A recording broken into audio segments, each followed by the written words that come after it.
Hi everybody, this is Angel and this is Have Faith, Let It Begin. Thank you once again to GABBIE Santana for producing and writing and performing our show's introduction called Tested. I encourage all of you once again to go out and check out her YouTube page, GABBIE Santana. We are so honored that you are inspiring us with that music, and thank you so much for kicking off our show with an amazing song. I hope all of you are enjoying your day. I wanted to talk to you today about faith during the storm. You know, in this day and age, we are equipped with so many resources. It's easy to rely on your own natural strengths for so many things. Growing up, technology has always fascinated me, especially one in particular that comes to mind. I'm going to show my age here. Caller ID.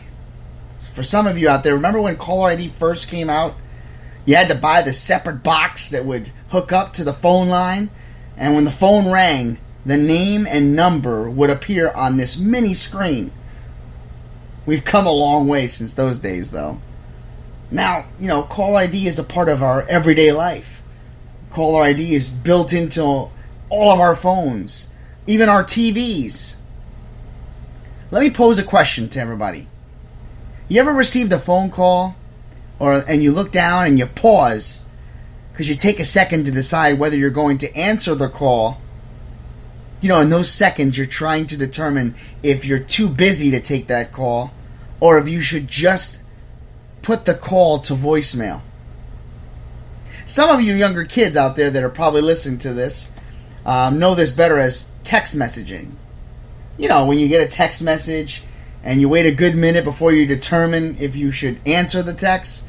Don't be alarmed there, or be mistaken, I should say. Adults, you do this too. We all do this. You know, you get that text, but what if the call or text was important? And by that point, you know, you figure, well, it's important that maybe we should just call them back, or if the text message was that important, I should say, they'll end up calling us, right? So we kind of just think about it. We don't know, you know, it depends on the mood we're in. As I'm telling you this, I'm seeing in my mind different types of scenarios, and I can only imagine the reactions right now. Some of you are probably smirking and thinking, yeah, I've done that before.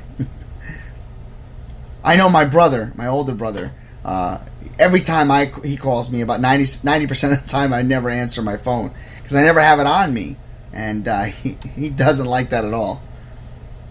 Let me just give you one quick question. What if the phone rang? You looked down at the caller ID and it said Almighty God was calling. Would you answer it? Would you take the second to determine if you are too busy to answer it? Would you just put him to voicemail?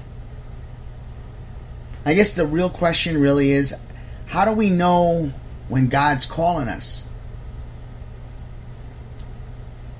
And when He does, do you think we're going to be ready to answer that call? See, when God calls us, He doesn't make a mistake. When He calls us, He makes a direct call to you. He uses all different types of resources, though, to gain our attention. And that's why I've done this podcast, because I believe He has instructed me to give that message to you and myself included. Because as I talk, I hear my own message to myself. So God uses instruments. We know them best maybe as angels or people from our churches or people from our ordinary life. It could be somebody that's from our work. God uses different people to give off those messages. So I challenge to tell you that when God calls you, and He will, God will have you use your gifts, your talents, your abilities to help one another. Just remember that we can all of us affect change. We have a purpose, and we can be that instrument for change. I'm going to give you an example. When I was 20 years old, I was in charge of a teen center on a Friday and Saturday night in my local village. My job was to chaperone kids between 13 and 17 years old. When I got the job, I was given a warning though by the manager. He said, "Listen, when you watch these kids, they're not the greatest kids. They're troublemakers. They told me these kids were bad. They had bad attitudes, and they at times can become violent." First thing I thought about, my God, what did I sign up for? So I got nervous. All I kept thinking about was, how in the heck am I going to survive?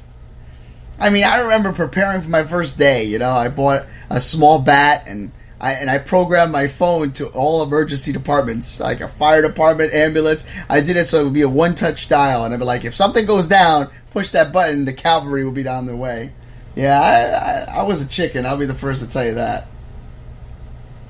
I even found hiding spots just in case somebody was going to beat me up, like a closet or a bathroom. I hid certain keys in certain areas. Yeah, I took it to the extreme.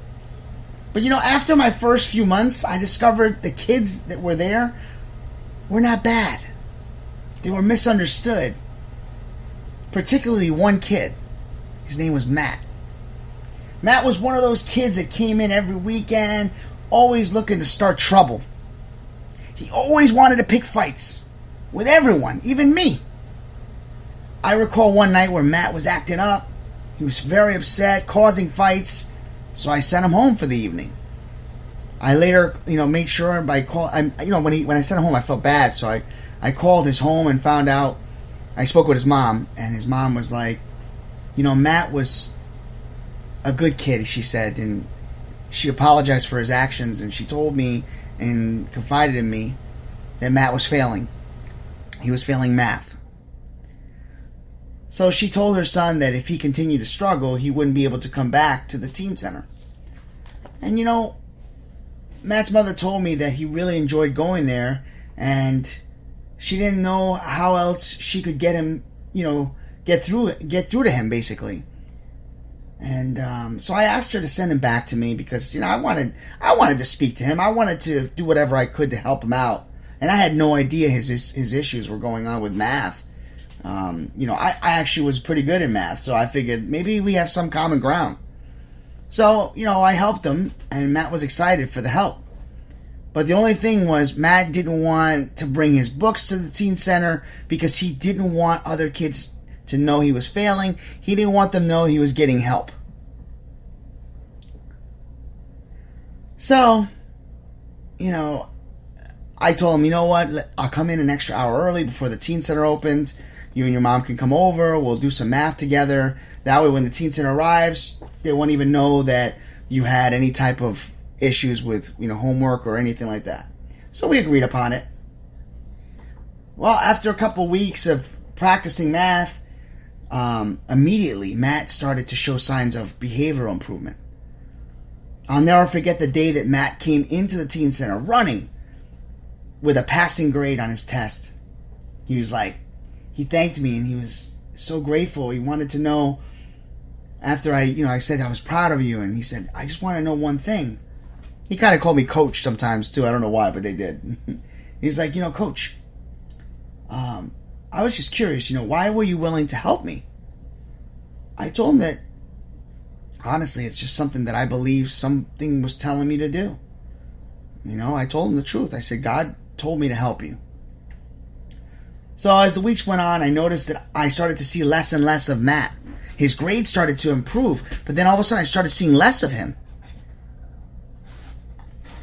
When I would call his mom to check up on him, she told me that he started to participate in after-school programs.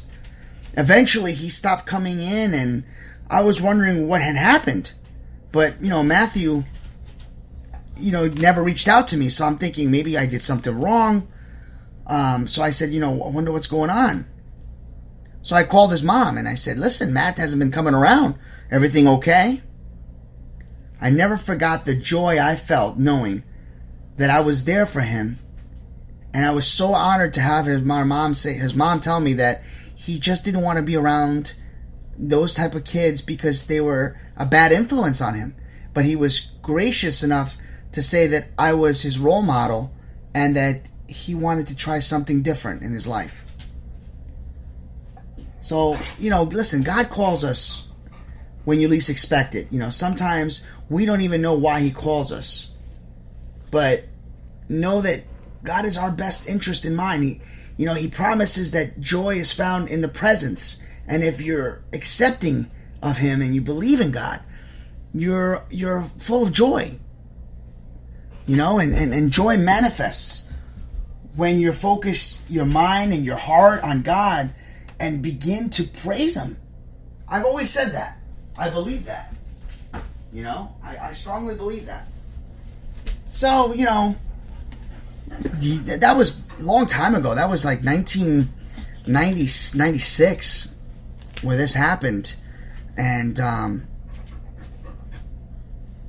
it was crazy because, here we are, and I fast forward in 2017, and I was, at the time now, living, with my wife, and we're, like any other homeowner, you got to go out and you got to fix your car, and, here I am going out, and I'm trying to fix my vehicle, because the vehicle needed brakes, and I decided, let me go out there and take care of that.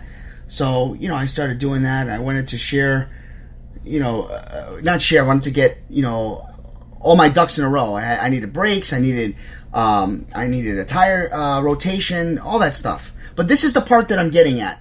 And I know I lost track of thought there for a second. I'm sorry, I wasn't thinking straight for a second because I'm picturing what's about to happen. So let me just share with you how God works. It's amazing. So in 2017, I recently had gotten my car repaired, as I said. I went to a local mechanic, and, I had tires and brakes and oil change done. A couple hours later, they come out with the bill, the bill that we all love. And when I was going over the bill, I noticed I was given a very good discount. I mean, it was significantly lower than I imagined. I mean, mind you, brakes, new tires, actually it was 2 tires in the back, and an oil change and a rotation. The bill was very, very low compared to what I expected. So when I went to inquire about the bill, they said, well, the mechanic working on your car said he recognized you and he knew who you were, and he wanted to help you out. He's the manager. I said, wow, I didn't know I knew somebody here. When I asked the man, that came to me, I says, well, I'm curious, what's your manager's name? And he said, his name is Matthew. So over 20 years later, Matthew paid it forward back to me. That was his way of showing his appreciation. So that's one of my stories I wanted to share with you today. And I just want to tell you, God is good. God is our God forever and ever. And, he prepares all of us. And he believes in us. And, maybe stories like this don't happen to everyone. I'll be the first to tell you. But it happened to me. So I just want to tell you right now, I hit the button too prematurely, sorry. I'm just so excited. God is good. And remember that as we all have a common goal in our life, and that is to be good to one another. Excuse me. We talked about rude people, and sometimes when you're good to people, they're good for you. I'm getting choked up on the story, but I wanted to share that memory for you. And